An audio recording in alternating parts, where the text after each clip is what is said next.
خدا نے اس کے سارے دل اندر دور کر دیا۔ ایک روز مہیوال نے سوہنی کو اکیلا پا کر اپنے دل کا حال بتا دیا۔ اس نے اپنے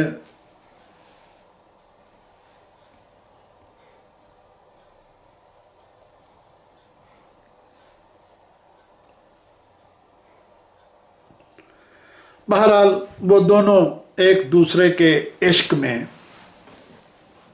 غرق ہو کر ڈوبے رہے، مگر آگ کے دریا میں کوئی کب تک شناوری کر سکتا ہے، کب تک تیر سکتا ہے آگ کے دریا میں؟ عشق کی آگ میں کوئی کب تک جھلسنے سے بچ سکتا ہے؟ جلد ہی تلے کو شک ہو گیا کہ اس کی بیٹی عزت میں دلچسپی لینے لگی ہے اور اسے کھانے میں ترمال دینے لگی ہے۔ تب اس نے عزت کو اپنی دکان سے علیحدہ کر کے اپنی بھینسوں کا